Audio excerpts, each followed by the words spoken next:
You've got to hold and give, but do it at the right time, and the right time is now. The group stages of the 2022 World Cup are out the way, so now we're moving on to the knockout phases. So let's try and predict the rest of the 2022 World Cup in Qatar from the round of 16 onwards, and we're kicking things off with the Netherlands, and it feels like it's all about Cody Gakpo. If Cody Gakpo turns up, the Netherlands team, more or less, they always win. They've been a very tight unit under Louis van Gaal. So far, they had less XG, if you're into that sort of bollocks, against both Senegal and Ecuador. But conversely, in that entire group phase, they only conceded 1 goal. So while they might not be doing too much at one end, they're definitely not doing much at the other end either. And that's the end, I guess, that matters when you're Louis van Gaal. The USA, their midfield is excellent. Musa, flanked by both McKennie and Adams, is their real driving force. And I think that's where they'll win this game, because so far, the Dutch have had this 3-4-3 come 3-5-2 formation, and by and large it's been Frenkie de Jong plus one other in that centre midfield. And yes, I know that sometimes the USA like to change their 4-3-3 into a 4-4-2, but I think that midfield threesome, especially of Musa, McKennie and Adams, is going to overrun the likes of Frenkie de Jong in that Holland midfield, and that is where the USA will win the game. I was so impressed with that midfield three, especially for the USA against England. And even though Pulisic is a doubt, we know that this USA team is not a one-man team, so I would expect them to go through, because just like Holland, they are a good unit as well. They've only conceded 1 goal in open play in the entire group stage. That was a penalty against the Welsh, of course. And since this has been the World Cup of the underdogs so far, let's be honest, I reckon just by default, because it is Holland, the USA are the underdogs. So I'm going to go for a USA victory there. I think the midfield battle will be where they win that game. Argentina appear to be getting better and better with each game after the worst possible start against Saudi Arabia, but there is a reason for that worst possible start, and that was the injury to Giovanni Lo Celso. Yes, he didn't tear things up in the Premier League for Spurs, but he was Argentina's main creative force, which feels weird to say when you've got the likes of Di Maria and Messi and Big Enzo, but Big Enzo is how they've sorted that problem out. They've found a formula, getting Enzo on that pitch, Enzo Fernandez this is, and that has sort of rectified the absence of Lo Celso, and so far they're going from strength to strength to strength, and I think just that superstar power is where the Argentines will come out on top in this one. With Fernandez, you've got obviously Alvarez of Manchester City. Di Maria is a bit of a doubt for this game, I've been reading, but then of course you've got Messi, who has showed a couple of flourishes of class so far in this World Cup, and you got the backup likes of McAllister coming from deep from Brighton, not all the way from Brighton, he's on the pitch as well, he just plays a bit deeper, and Lautaro Martinez on the bench as well. It's been a pragmatic approach from the Argentines so far, but as we saw in that game against Poland, who of course played Robert Lewandowski as far up that way as they could, and the rest of the 10 players as far that way as they could, Argentina took their time, they controlled the game, and eventually they broke them down and won quite comfortably. I expect this game to be going a similar sort of way. Of course, Australia are not mugs, are they? They beat Denmark, for Christ's sakes. They're not going to be mugs, but I expect a similar formula,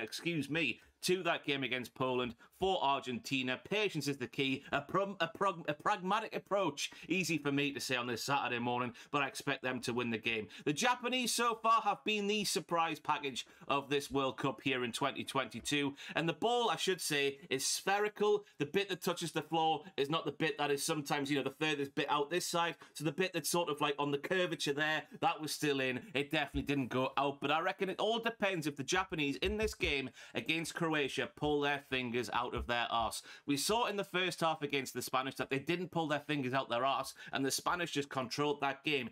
78% possession the Spanish had, but they didn't win because in the second half, the Japanese brought on Doan and Mitoma, and the impact they had was absolutely sensational. That high press was very reminiscent of an Eddie Howe Newcastle United. Let me tell you, up the Japanese, and that high press is how they got the better of Spain. So if they do that high press against what is, let's be honest, a very aging Croatia side, I think we all accept their time was in 2018. Yes, Luka Modric is still the dog's bollocks, but the rest of the team is very, very, well, it feels very old indeed. So I reckon just the legs, the enthusiasm, the sort of high press of Japan, all of that sort of stuff to do with running in the football is how they're going to win this game and continue to be the surprise package of this World Cup. As for the Croatians, I don't think they were very good in their matches against Morocco or Belgium, and I just think it's past their time, and I think Dejan Lovren's due a mistake, so I reckon that mistake could come against the Japanese. Now, Brazil the favourites for the tournament. Neymar is apparently not going to be involved at all, but that is fine when you've got Vinicius Jr.,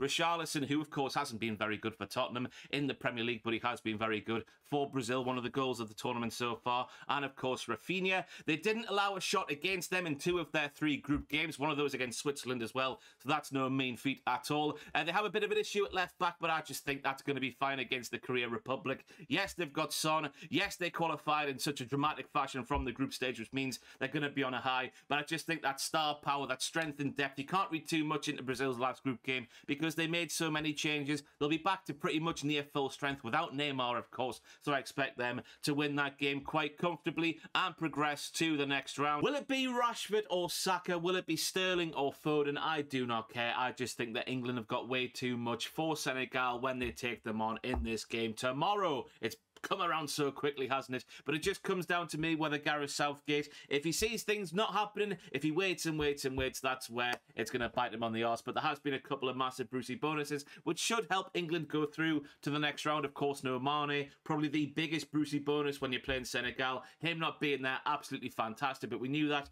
before the start of the World Cup. But also, Idrissa Gana Gueye not being there, absolutely fantastic. And very much, he is the N'Golo Kante of Senegal, just in the way that he plays football, and we saw the damage that energetic footballers do against England's midfield in that game against the USA, so him not being there is going to be a big Brucey bonus for whatever England midfield Gareth Southgate picks. Of course, Sarr up front is going to be a big threat, but I expect the pace and just the nous of Kyle Walker to deal with him absolutely fine, and I also think Koulibaly is a bit rash at the back, so I expect Rashford, hopefully who should start because he's been on fire in the last couple of games especially. I expect England to get through quite easily. Might be a bit frustrating, but that's just Gareth Southgate's England. We've got to hold and hold and hold and then wait, and then when it finally goes through, everything's fine. So England to go through there.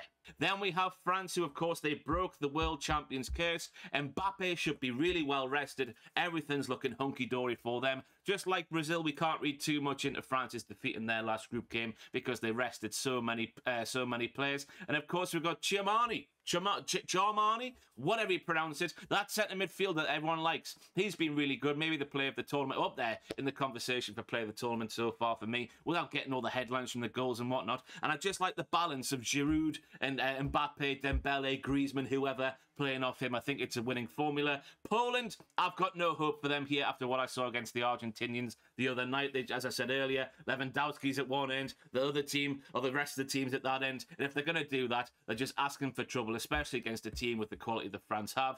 The wily old saucy fox himself, Olivier Giroud, to get a couple of goals and send France through. Then we have Morocco in what is, against Spain, the Hakimi derby, because he was born in Spain, I think he was, but obviously plays for Morocco. El Nassiri has been the dog's bollocks so far in this tournament for me. I expect him to cause a couple of issues against a Spanish goalkeeper who at the moment looks like he's playing like prime Massimo Taibi, and of course Sergio Busquets, who he does have a mistake in him, but I don't know about you, but just when I've seen him so far in this World Cup, it feels like it might be a World Cup too far for him, like it's been a World Cup too far for Luis Suarez, like it's been a World Cup too far, maybe even for Cristiano Ronaldo himself. But I expect it's just about the attacking flair of Spain to get the better of them. Yes, they looked a bit toothless at times against the Japanese, but I just think that was down to the Japanese being so resolute and just so energetic and so resilient. But I just think, you know, they scored 7 goals, didn't they, the Spanish in their first game? So when they get it right, they really do get it right. That 78% possession against the Japanese is obviously going to be haunting Spain. So I reckon they'll be a bit more pragmatic in their approach in this game against Morocco, who are going to be dangerous on the counter-attack with Ziyech especially, who doesn't look like the same player who turns out for Chelsea. Another one of those ones who does better for his national side than his club side, but I still expect Spain to qualify for the next round. And then we have Portugal. Ronaldo is there.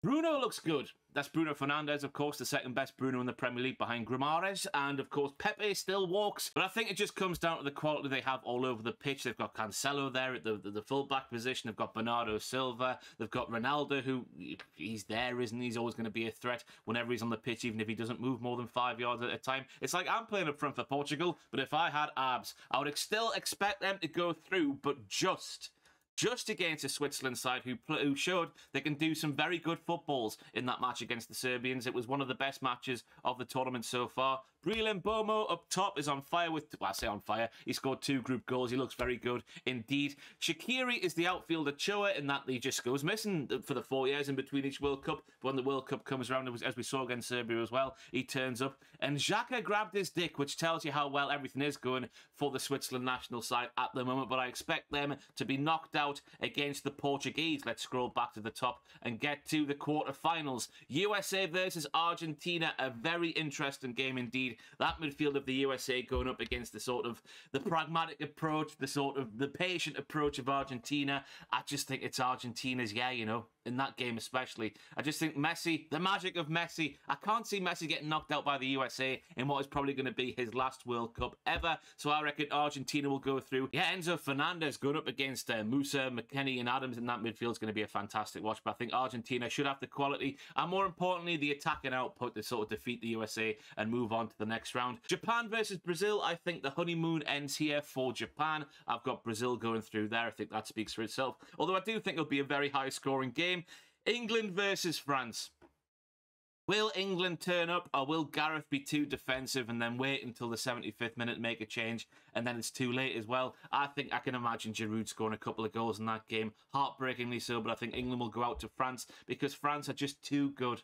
France are just too good for England. I don't think I'm speaking out of turn when I say that. Spain versus Portugal. Again, it's a very, very high-quality game. I reckon there'll be goals in this one, but I reckon the Spanish will edge it because they're better, aren't they? Is that some football analysis or what? Subscribe to Hold and Give for more analysis like that. Then we get on to the semi-finals, Argentina versus Brazil. I think Brazil will edge that one. But again, I can see that one being a high-scoring game, even though Argentina are involved with their pragmatic approach. I've said that word so many times in this video. But I just think Brazil's quality and maybe the story of Neymar getting back to full fitness, hopefully for Brazil. And hopefully for me, I've got Brazil in the offer sweepstake.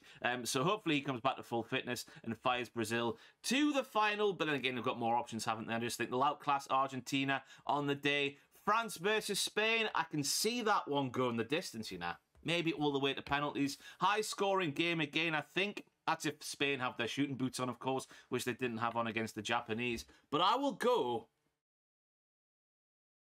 I fancy Spain in that one. So Brazil-Spain final, which will be won, I reckon, by Brazil. Ignore your score predictions. I'm not interested in making them. Brazil will win the 2022 World Cup. Nothing that has happened in the group stages has changed my mind on that. Let me know what you think in the comments down below. Who do you think will get far in this year's World Cup? Subscribe to Hold and Give. Give the video a like. Leave a comment. All the interactions welcome. I've been Ross Tweddell, and I'll see you very soon indeed.